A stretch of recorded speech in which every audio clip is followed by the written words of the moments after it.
I don't stress about money. I'm really lucky in that once I quit my job, I never had to worry about it again. That's really nice. I'm not rich, but I always work is what I'm saying. And I make enough that I don't have to worry. So I'm lucky right now. Who knows what the future holds, but as of right now, I feel lucky, and that's really good. I get to go out on the road and do this. But I mean, I do worry about money. Don't get me wrong. We all do. I just think, God, what am I going to do? I'm getting older. How am I going to keep doing this? Can I keep doing this? You know? Yep. You got a lot of time. I think about that. We don't have 401ks here. I think, oh my God, what am I going to do?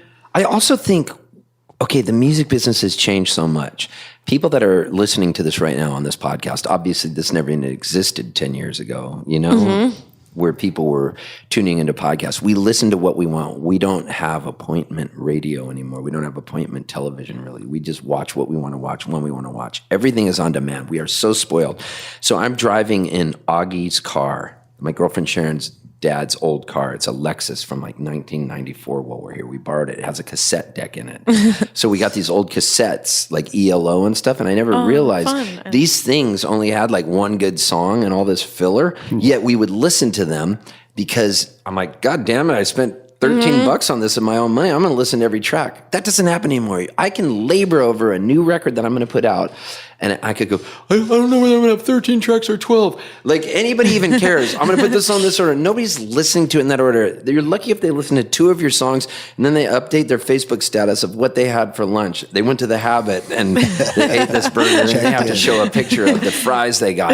And so nobody's really listening to your opus. I hate to break the news to you, and nobody's really buying your records anymore. Of course, at some folk festivals, they still do, but for the most part, you're almost better off these days making a video and putting out one song, because that's about all the attention span you have from people. So I did that song recently, Hey God, I'll Trade You Donald Trump for Leonard Cohen, made a video for it, and I swear to you, I've gotten more longevity and more publicity out of this, and kind of all the lights went off, and I went, I'll still put out records, but it's a singles market. Why not just get one really good song, make a video for it, because we're so visually stimulated all the time, have the song for free on SoundCloud, on Spotify, and if somebody wants to still buy it on iTunes, they can buy it. You put it up on TuneCore, the digital distributor. It goes out to all these mediums where people can have it.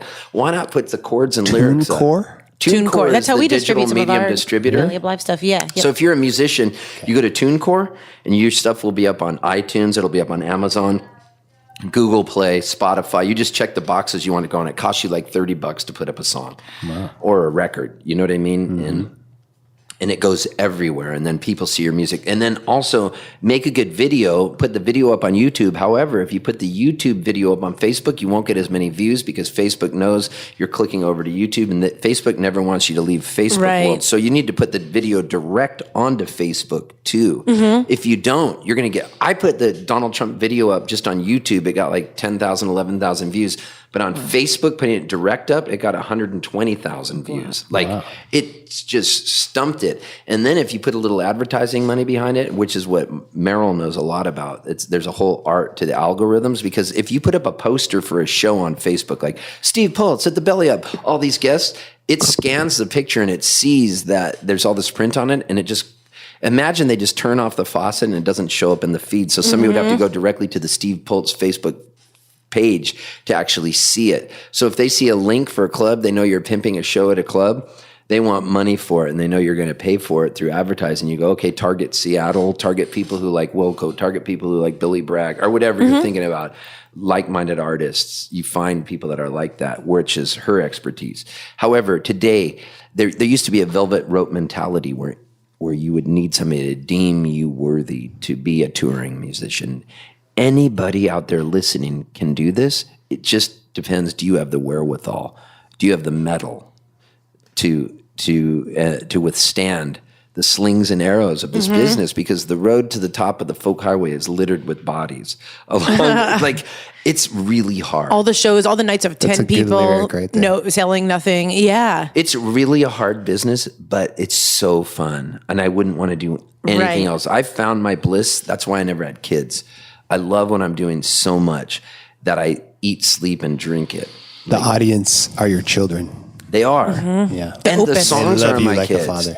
And just the songs making are your up kids. songs. Yeah, totally. And that's why I'm really happy in Nashville right now, because it's made me for lack of a better term, step up my game because there's all these neighbors that are touring at the level I'm touring at.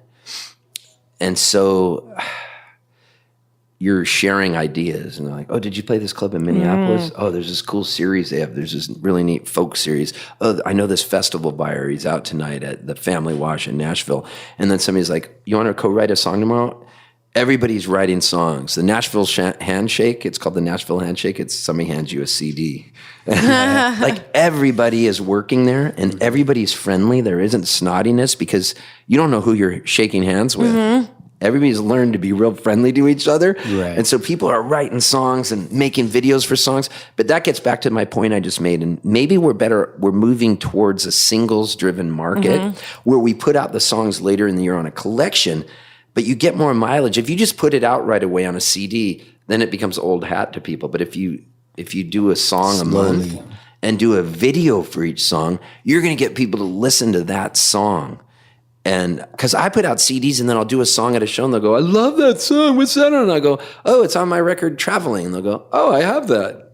This happens all the time. I don't get mad. Right. I just go, man, maybe I'm doing it wrong. And so I'm constantly thinking, how can I redesign the wheel and how can I make this new market that we're in work for me the best so that I can continue to have a life where I get to do this because I want to do this when I'm 80. Like I'm never going to retire. I'm always going to make up songs and I won't play as many shows, that will be like your 33rd annual 50th birthday party at the Belly cool. Up. And I get to teach songwriting workshops at places. I was just going to ask, do you teach like stuff like that? At you know how they have folk festivals? A lot of times they do songwriting workshops where you get to go in and write songs and teach people about songs. And it's really fun to teach songwriting, even though you can't really teach songwriting per se, you can inspire. You can encourage, yeah. And the first thing I always say is there are no rules when it comes to songwriting. And just when you think there are rules, one of you out here will break it and do it in a different way. And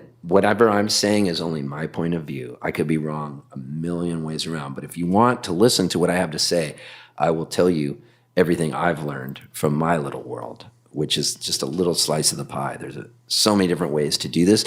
And it really inspires people. And I'm a really good co-writer because I'm not afraid to be an idiot around that person and throw out the dumbest line. And that's the key to co-writing. Don't be afraid to be an idiot because otherwise it's like you're on a first date and you're both being too polite and you're not going to take a shit in front of each other. If you immediately, when you co-write, stand on the table and take a shit and fling it like an ape at the feces at their face, then they'll see who's in charge. Get it started. Yeah. Get that party started. I love it. What if my feces has worms in it? I'll eat them and I like to fish. A trout.